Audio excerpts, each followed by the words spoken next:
Alors, dans cette vidéo, on va parler de tension. Donc la tension, qu'est-ce que c'est en physique? Eh bien, c'est une force qui existe avec ou appliquée par, en fait, un fil ou un câble.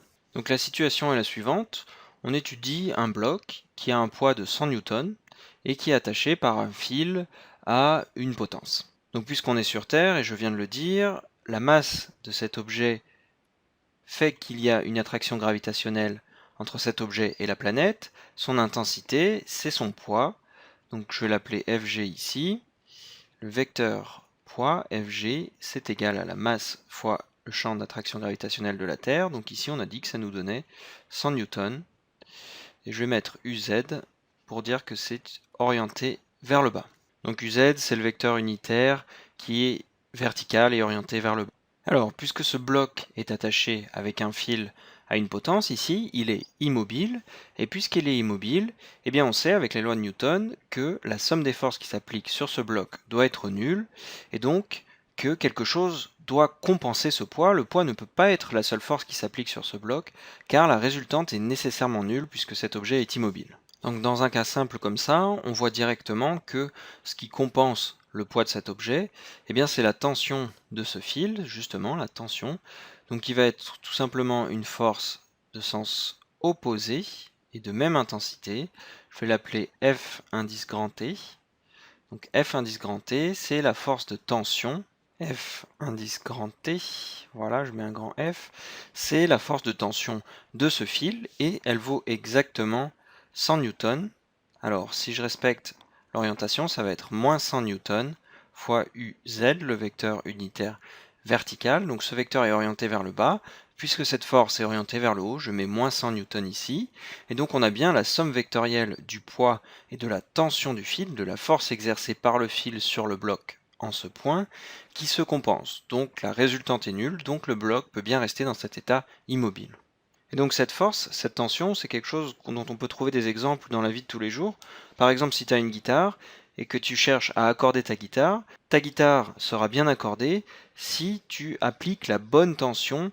C'est ce paramètre que tu règles, c'est la tension du fil que tu règles pour accorder proprement ta guitare.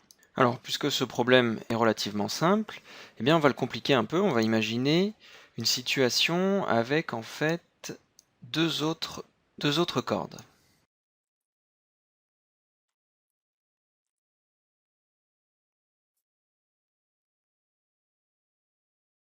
Donc pour les différencier, on va les noter. Celle-ci, on va l'appeler T1 et cette deuxième corde, ce deuxième fil, on va l'appeler T2. Alors, si on s'intéresse à ce point ici, à la jonction des trois fils, eh bien on sait que ce point est immobile, donc nécessairement, la somme des forces, la résultante qui s'applique en ce point, doit être nulle. Donc si on assume que le fil ici, entre le bloc et ce point, n'a pas de masse, eh bien on va retrouver la force de gravité. Ici, on va retrouver nos 100 newtons qui s'exercent sur ce point. Donc on va retrouver exactement Fg à ce point-là. Donc ma question c'est quelle va être cette force qui compense le poids dans ce cas précis de deux tensions supplémentaires rajoutées par ces deux fils. Alors si on regarde bien ce schéma, la tension exercée par le fil T2 est complètement horizontale, elle n'a donc pas de composant sur cet axe vertical. Donc la composante qui intervient sur l'axe vertical vient de la tension de T1. Donc si je dessine cette tension sur T1, je vais le faire en gris ici. Donc normalement c'est une droite, voilà notre tension T1, si je lui mets une flèche c'est notre vecteur. Donc on va le décomposer simplement, puisque c'est un vecteur on peut le décomposer sur les deux axes, par exemple l'axe horizontal et l'axe vertical. Donc voici la composante de T1 sur l'axe vertical. Ok, donc je vais l'appeler T1 indice Y. C'est aussi un vecteur.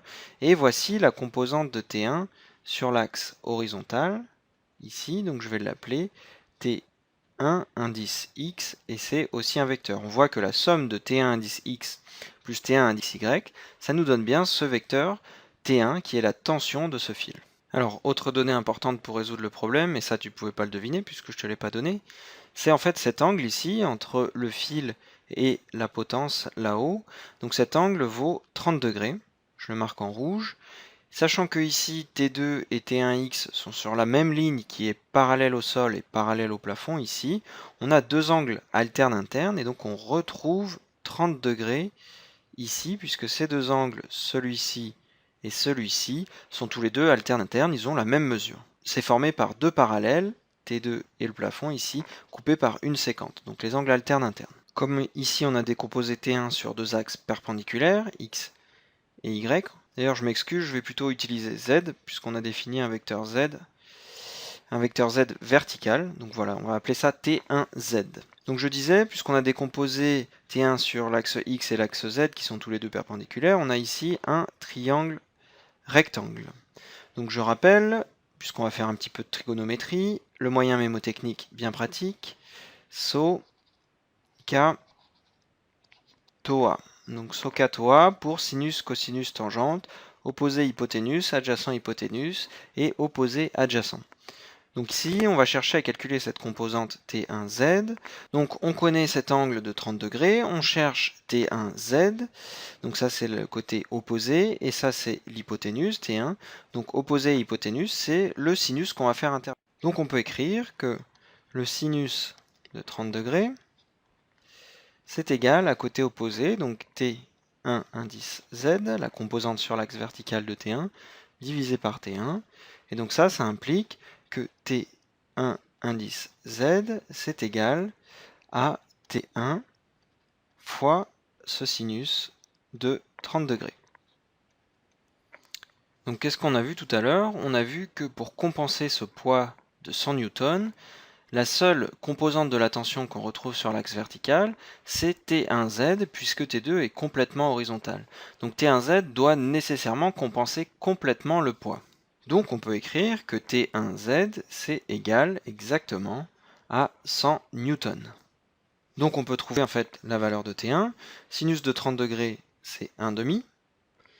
Du coup, on a T1 qui est égal à 2 fois 100 newtons, c'est-à-dire 200 newtons, je mets entre parenthèses, car sinus de 30 degrés, c'est égal à 1,5. Donc je peux le noter sur le schéma ici, on a bien 200 newtons, c'est la norme du vecteur T1. Ok, alors pareil, si on raisonne sur l'axe horizontal, on a cette tension que je représente en gris, hop là, qui est la tension T2. Et puisque ce point est totalement immobile, non seulement les forces se compensent sur l'axe vertical, mais elles se compensent aussi sur l'axe horizontal.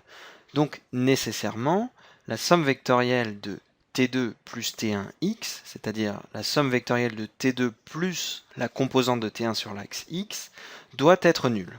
Donc on peut écrire directement que T2, on peut écrire l'égalité vectorielle, T2 plus T1x, ça c'est égal à 0.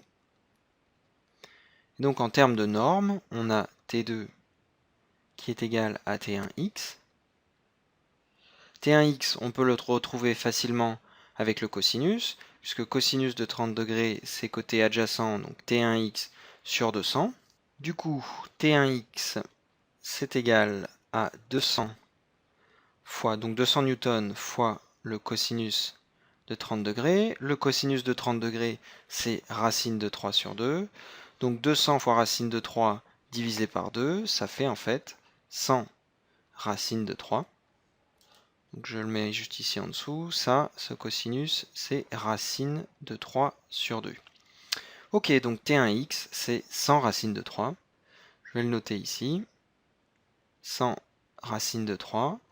Et la norme de T2, du coup, c'est exactement la même, c'est 100 racine de 3. T2 a la même norme, la même intensité, mais elle est orientée dans le sens opposé. Et donc, bien sûr, j'ai pas mis l'unité, mais il s'agit bien de newton, 100 racine de 3 newton.